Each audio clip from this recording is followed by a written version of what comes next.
Bom dia, meu nome é Márcio, sou interno de medicina do 12º período e vou falar um pouco sobre sepse neonatal.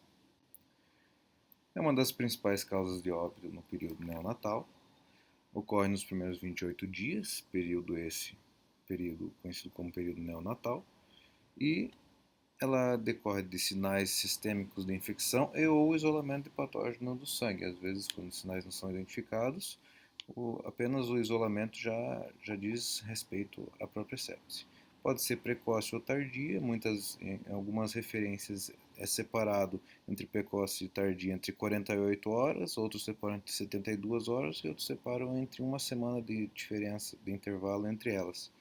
A prevalência é relativamente alta, em 2 casos a cada 1.000, em recém-nascidos a termo, e a tendência é que esse valor aumente quanto mais jovem seja a idade da criança. Em pré-termos, então, é inversamente proporcional, a incidência é inversamente proporcional à idade neonatal.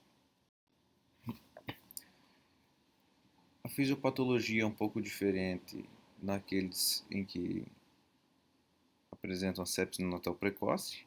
Nesses com sepse neonatal precoce, a tendência é que as bactérias que contaminam o líquido amniótico, enquanto a mãe ainda está grávida, ou no momento do parto vaginal, que é quando a criança se contamina.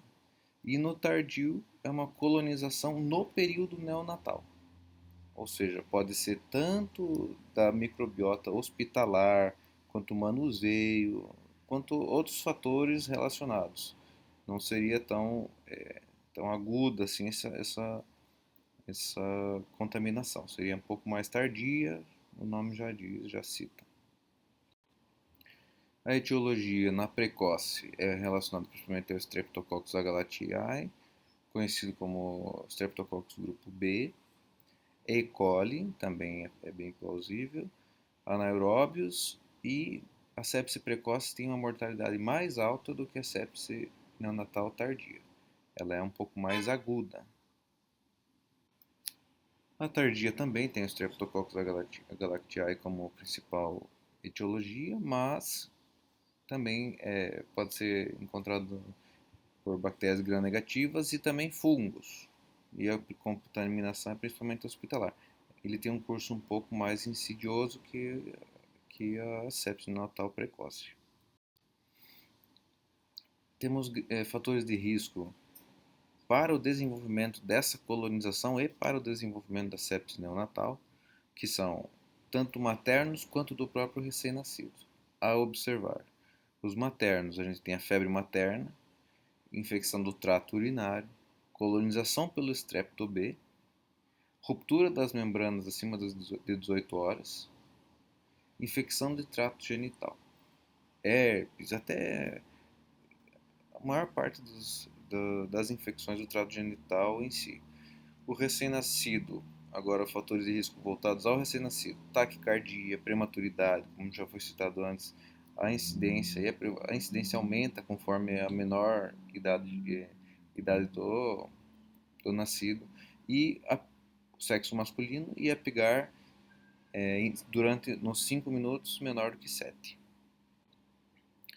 O quadro clínico pode ter várias manifestações, incluindo-se a instabilidade térmica, dificuldade respiratória, a irritabilidade, letargia, hipotonia e convulsões, manifestações gastrointestinais, icterícia, geralmente com predomínio da bilirrubina direta, palidez cutânea e sinais de sangramento.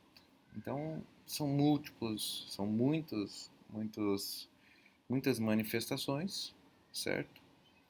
E vale a investigação de cada uma delas e a correlação e a suspeita da sepse neonatal. O diagnóstico definitivo, ele exige que seja feito o isolamento do micro-organismo em questão, de líquidos corporais. Além dele ser necessário para o diagnóstico definitivo, ele é necessário como protocolo. Visa-se também por questão epidemiológica, mas também até pela própria antibiótico terapia, se necessidade de alteração. Além de fazer esse isolamento, como esse isolamento é feito por culturas, a cultura pode demorar. E antes de a cultura de chegar ao resultado da cultura, já iniciamos o antibiótico empiricamente. A PCR é utilizada apenas para acompanhamento, não traz nenhum valor diagnóstico na sepse neonatal, por ser inespecífico. Quando o paciente tem plaquetomelia, é associado a maior gravidade e a procalcitonina se eleva em sepse neonatal. O VHS é pouco sensível e pouco específico nessa avaliação, então geralmente não tem tanto valor assim. O leucograma é interessante ser utilizado também, certo? Pode ser utilizado sim. O tratamento da sepse neonatal. 3 ou mais sinais clínicos daqueles que eu já apresentei, ou 2 associados a fator de risco materno, justifica o início da antibiótico terapia. Se for a sepse neonatal precoce, é utilizada a ampicilina e gentamicina. Se for tardia, a cefepima. Só que pode variar e pode depender do serviço com a microbiota do hospital, porque a tardia também pode ser causada pela microbiota do hospital, por contaminação do hospital. Então pode sofrer alterações conforme o local de origem. Uma das principais questões em relação à sepse neonatal é essa questão da profilaxia intraparto, prevenção, que é muito cobrado nas provas de residência, de uma maneira geral. E se tem uma parte dessa apresentação que tem que ser decorada, guardada dentro de uma gaveta, decorada e guardada dentro da gaveta, é essa parte de profilaxia e de prevenção. A profilaxia intraparto. Quando fazê-la?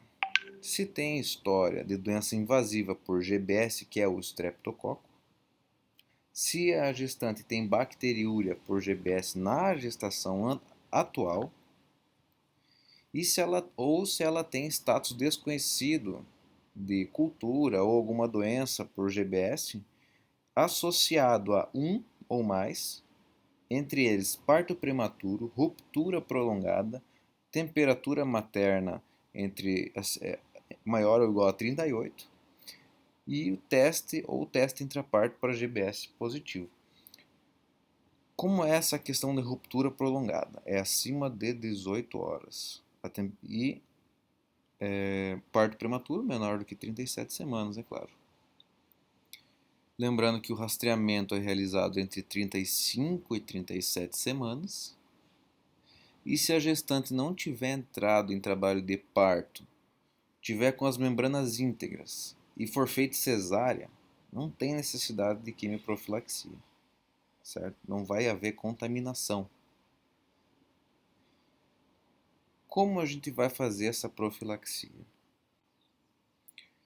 Com penicilina cristalina, 5 milhões de unidades intravenoso de ataque, seguido de 2,5 a 3 milhões de unidades IV de 4 em 4 horas até o parto.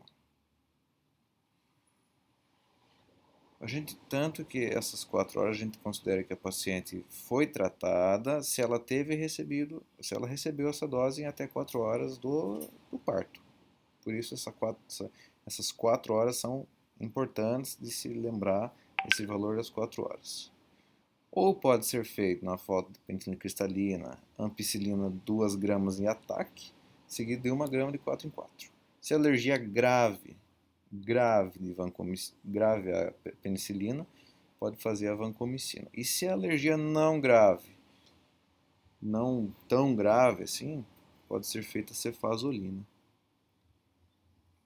Certo? É isso. Isso é um assunto que foi brevemente resumido e é muito importante na nossa vida prática. Muito obrigado. E é isso aí.